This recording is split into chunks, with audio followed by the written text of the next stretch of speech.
Mais je peux te dire que Marion et moi, on connaît. On connaît.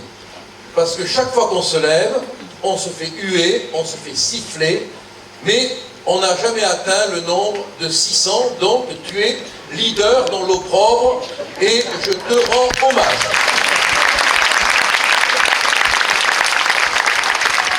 Mais je ne désespère pas un jour de me faire insulter par 601 personnes.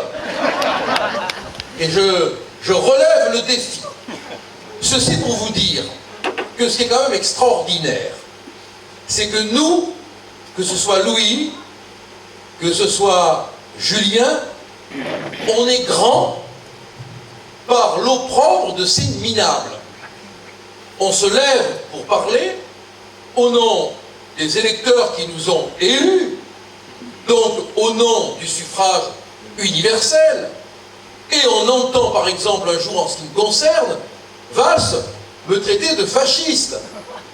Je lui ai du reste répondu que c'était lui le facho. Et la présidente a essayé de me couper la parole, et on l'entend sur une vidéo dire « Mais je ne trouve pas la manette, où est-elle » Parce qu'au lieu de me couper la parole, elle ouvrait les micros. Ce qui m'a permis de dire à Valls tout ce que je pensais de lui et de son autoritarisme. Ben, c'est comme ça. Dès l'instant où on va dire la vérité, que ce soit Louis, que ce soit Marion, que ce soit Julien, qui que ce soit, ces espèces d'abrutis qui n'ont jamais rien fait d'autre que de péter dans leur fauteuil, vont nous traiter de fachos. Parce qu'ils font du narcissisme idéologique. Ce qui est à la mode aujourd'hui, et je vous demande d'en prendre conscience, c'est l'autoréférence. On est dans l'autoréférentialité. Je suis bon, j'accueille les migrants, je ne suis pas fasciste, je ne suis pas xénophobe, je le dis, donc je suis. Et les autres ne le sont pas. Peu importe si ma voisine de 80 ans meurt abandonnée et crève de faim, je ne suis pas fasciste, je ne suis pas xénophobe. Peu importe si sur le pas de ma porte, un sans-logis meurt de froid l'hiver. Non, je suis socialiste, je suis UMP, je suis bon. Et je meurs bon. Et à mes pieds, tout le monde crève, mais je suis bon, je l'ai dit. Aujourd'hui, ce qui domine, c'est l'autoréférentialité. Regardez-les, ils vous le disent. On est bon. On accueille les migrants. Ah bon, vous les accueillez où? Ah ben dans les villes qui vont bien vouloir les accueillir. Et où? Ah ben dans les casernes de pompiers qui ne serviront pas à accueillir les sans-domicile. Dans les casernes de pompiers désaffectés. Dans les casernes abandonnées où on aurait pu loger tous nos pauvres cons de Français qui n'ont pas de domicile. Et bien sûr, mais on est bon. On accueille le monde entier, nous, pendant qu'à nos pieds, ceux de chez nous crèvent. Mais on est bon, on est bon, on est bon. Et voilà la France d'aujourd'hui.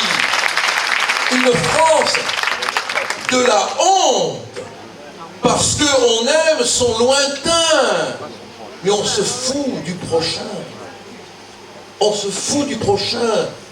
Que la vieille meure à 80 ans, ignorée dans son domicile, et qu'on découvre son cadavre, affamé, au bout de 8 jours. Pas grave, on est bon, on accueille les migrants. Non mais attendez, c'est quoi ce pays? Vous avez vu cette propagande d'État? Tous les jours, ces curés médiatiques, ces faux culs de bénitier, ces perroquets en ondes, qui viennent nous dire, mais telle ville accueillera des migrants, Madame Machin, bonne sœur, je crois que c'était Lynn Renault, je ne savais pas qu'elle roulait encore, qui vient tout pneu gonflé par je ne sais quelle opération de chirurgie esthétique de la dernière heure, nous dire est-ce qu'il y a le migrant, parce qu'il y a du requin. Ça me rappelle l'époque de la guerre, quand il était sur les routes. Non mais, on est chez... Non mais franchement, mes amis, on est chez les fous. Elle compare, en essayant de rattraper son dentier, la période où les Français, en plein exode, fuyaient la barbarie nazie avec l'arrivée des migrants à l'intérieur desquels l'OTAN nous a dit, oui, attention, il peut y avoir des terroristes.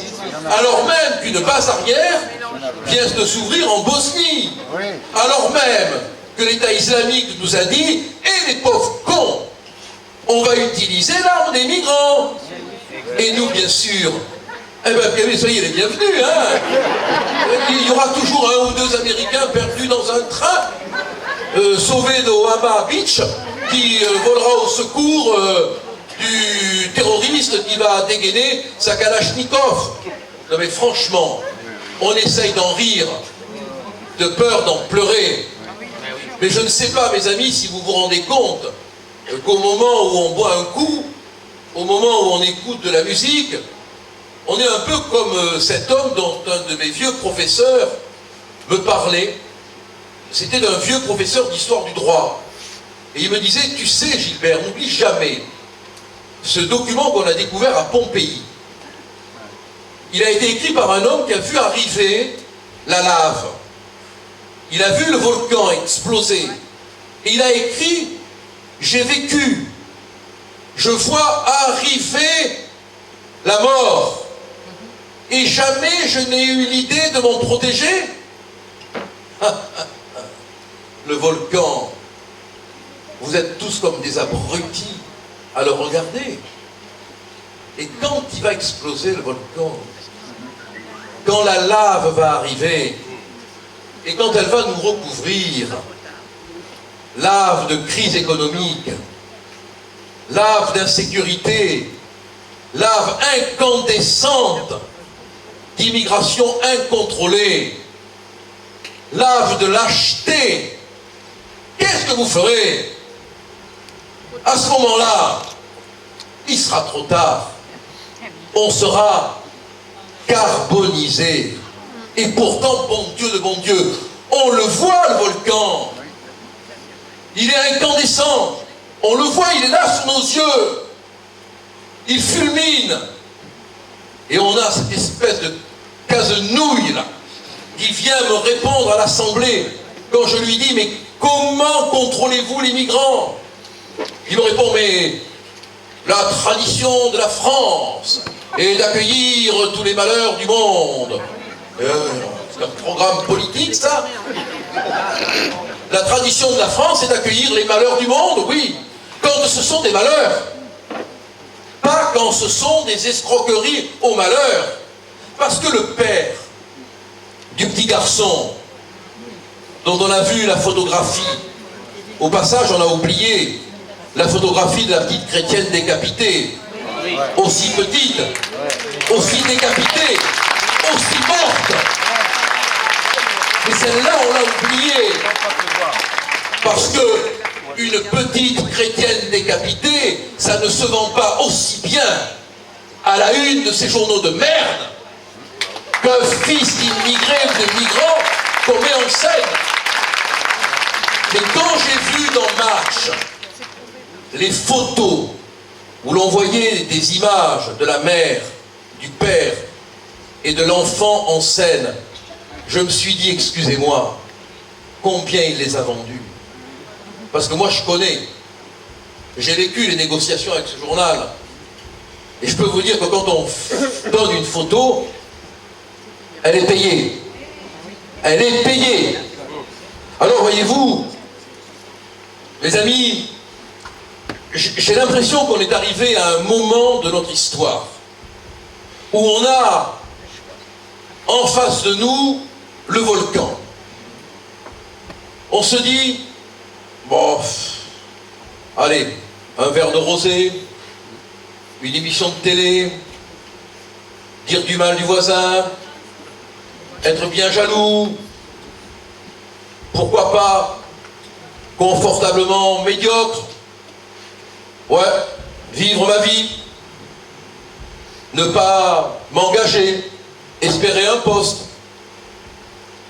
une prébende, me battre pour avoir un titre. Ouais, pourquoi pas.